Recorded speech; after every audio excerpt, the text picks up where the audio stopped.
Hygiene Group itself is made up of 4 distinct businesses, which is our hospitals, Lagoon Hospitals, which is now one of the pioneers of advanced medical care in Nigeria and is committed to delivering the highest standards of professionalism and service. We have 75 beds, 4 locations in Lagos, 2 hospitals, 2 clinics, and we have close to 200,000 patient interactions every year. We have our HMO business, our Hygiene HMO, which also has grown quite a bit over the last few years to an enrollment base of almost 300,000, working with over 300 corporate clients, as well as the National Health Insurance Scheme for the government side of the business. We have a Hygiene Foundation, which is our non-for-profit NGO, which we started it really with the vision to empower health professionals, particularly in the private sector, by improving their skills and their ability to deliver good healthcare, particularly public health services. And through that mechanism, we've been doing quite a lot of work under the auspices of the Global Fund for HIV, AIDS, TB, and malaria, whereby we are then working with health practitioners all across the country to better deliver HIV, AIDS services. And we're doing so now looking after more than 15,000 HIV positive people across the country. And then we have our Hygiene Community Health Plan, which is much more akin to the HMO business, but it's community health insurance. So there we are pretty much doing the same work as an HMO, intermediating between the providers and the market, but very much doing that for what we call the bottom of the pyramid, so for very low-income groups, some of them very rural, and mostly working through primary care providers, both public and private. And there we have an enrollee base of about just over 85,000 people and growing. So a lot of what I present here is growth that has happened over the last sort of 10, 12 years. So it's been pretty fast growth in a lot of cases. And of course, it has also led us to a place where we now have a significant population to look after and deliver service to. Now, of course, as I said, going back to the issue of being a healthcare solutions provider, we have taken the strategy of having what we call an integrated delivery system, an integrated business model, which is integrating the financing, the HMO, the risk pooling, and sort of financing and access sort of type of mechanism, and integrating that with the other sharp end of care, what we call the delivery of care itself, through the hospitals and clinics and different service provisions. Now, of course, the glue in the middle is the management structure, management processes, management strategies, which include very much quality of care, as well as looking at what do you do to sort of make sure that you get the most optimum pricing of care for the customer. Based on this, our medium-term strategy framework is really that twofold edge of access, as I said, wanting to sort of make sure that we could very much open access to healthcare solutions to as wide a base as possible, but at the same time keeping true to quality of service. Now, what are our key enablers to be able to meet this strategy is our people and our organization. And there we've had to do a lot of work because, again, in the last 10, 12 years, we've seen our people side of our business really grow and grow. We're about 800 people now across the country.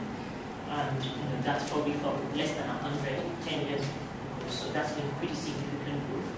And organizing that growth, structuring it, having an organogram that works, that gets the right balance of centralization and decentralization so that people can be effective in terms of deploying their own role throughout the sort of value chain. In addition to that accreditation, that's something that we have found to be extremely important as a means of validating our commitment to quality. And recently, some of you may be aware, may not be, that our Lagoon Hospitals was recently accredited by the Joint Commission International, which is like the gold standard for healthcare accreditation for hospitals in the US and now growing more and more across the world. and we are the first to be so accredited in Sub-Saharan Africa. Now that in itself is another case study.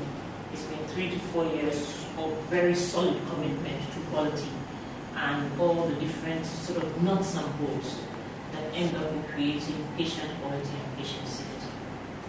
But the key, and I think most crucial part for in terms of the discussion today is IT. How have we also used IT, or how are we using IT to enable this corporate strategy, to make this corporate strategy happen? And I think we have to realize that what underpins everything we do is business growth. As I mentioned earlier, our business has grown phenomenally in the last 10 or 12 years and is continuing to do so. So that's still key for us. And perhaps the other thing that we have to realize is that in healthcare, we must have 24/7. I will call it here business continuity, but in real essence, it's 24/7 service. Because we are a service provider that does not switch off.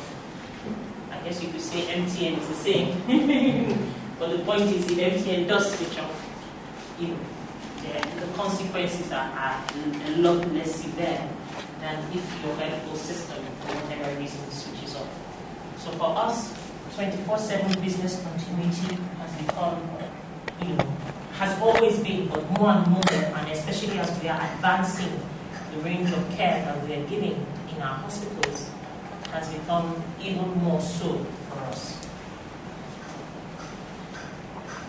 So maybe I can just give you a snapshot of IT. How do we drive IT internally as a company? We have a very strong IT governance in our system in recognition of its critical role. And so I chair a Group Exco IT subcommittee that provides high-level oversight of IT. And quite often we have to report on our projects to our board so that they also have the ability to be part of the steering of the strategy, the commitment, the investment, and so on. We have now very much a commitment to dedicated IT budget to enable us to realize both infrastructure and enterprise systems potential. It took a while because, in a healthcare business, everybody wants to either buy more equipment or hire more people. And it's the same whether it's a HMO or it's a hospital business. Because in the HMO business, yes, you may not need the clinical equipment, but you need other tools. You are marketing, you're out there, you need more people, and so on. So bringing IT to the front burner was not necessarily an easy thing to do. But we had to sort of have the courage of our convictions that it was going to make a difference. And it is making a difference to our business, and it was important to do so. In addition to that, though, we also had to make sure that we had an IT roadmap, an IT strategy that was driven primarily by our high-level business goals. So we had to, first of all, make sure we were clear as a management team and as a board about our business goals and about our corporate strategy. And then we were then able to build an IT strategy that made sure it was aligned to making that happen. And I guess the three key parts of those sort of goals that the roadmap had to wrap itself around was our continued quest to be first choice. And I'll say it's a quest, it never stops, which is very different from saying you want to be number one, because you could be number one and then it becomes a static thing. But being first choice, or wanting to be first choice, or wanting to stay first choice is extremely dynamic. It's something that you have to keep working at. And therefore, having first choice sort of translated into what we call market leadership and business growth was key to whatever sort of IT strategy we built. So we needed an IT strategy that continued to support that quest for business growth, that quest for market leadership. So of course, the key issue for us was systems design that enables non-disruptive expansion.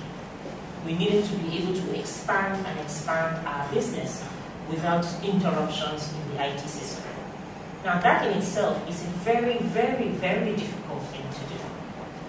I know this because we've had quite a few different attempts at it in the past, where you want to cut over from one legacy system to another, from one infrastructure to another, and things shut down, things don't work, everybody's left waiting, the business is hanging, you can't process your claims, and so on.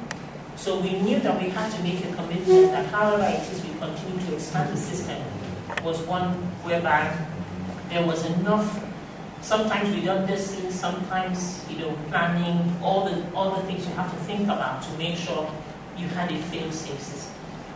And I think we are now enjoying that. I know last weekend, for instance, was a key test because we were migrating part of the infrastructure and we were all worried. And on Friday evening, I was asking everybody, are you sure about this? Are you sure we're not going to wake up Monday morning and find out that our systems are down? So we all think it through and make sure that all the planning is done to, and what's the backup scenario if things have to go down and so on. So that has become extremely important as part of the strategy. Operational excellence, as I said, for us, our quest, our commitment, what keeps us going, what keeps me up at night is quality, the quality of our service delivery. And to get that, you need to have operational excellence. You need to be able to improve at all times, continue to improve customer experience. And as I say, in our own world, which is a very clinical world, it has real severe consequences. So again, it's not something where you can choose when to be excellent and when you can't. You need to be excellent always. So again, having, as I mentioned, a redundant and robust infrastructure to deliver whatever services we're hooked up to is critical. Similarly, business outperformance. That means being best in class. Everything we do, every investment we make, we have to make sure that we are thinking best in class. We have to make sure that as we also continue to grow the business and manage the business, we have a best-in-class way of thinking through financial management, reporting, and all the key business processes that we are having to go through. So I think those are probably the three key sort of anchors, if I can call it that became really vital, that we built in to the IT roadmap itself at IPM. A key part of that roadmap was the network and infrastructure, the backbone. Because without a backbone, you cannot do very much. And we realized it very quickly. We realized that network backbone had become a critical success factor again in our business growth. Because we are growing, we are multi-site from a sort of service delivery point of view, and looking to add more sites. On the HMO side, again, we're rolling out more and more across the country. We now have 10 offices outside of Lagos. And we also had a more state-of-the-art head office to now start to manage. So the need for the infrastructure and connectivity bandwidth became more and more apparent going through that. And I just wanted to give you an idea of what does that mean in real terms, trying to quantify it. It means for us in our hospitals and clinic sites being able to implement a radiology digital imaging system whereby we can view, produce, report on X-ray, CT, MRI, ultrasound, 150, sometimes 200 such films a day. Similarly, we had fully automated laboratories that are now processing up to 1,000 samples, lab samples every day. Mining of over 1,200 other patient interactions every day.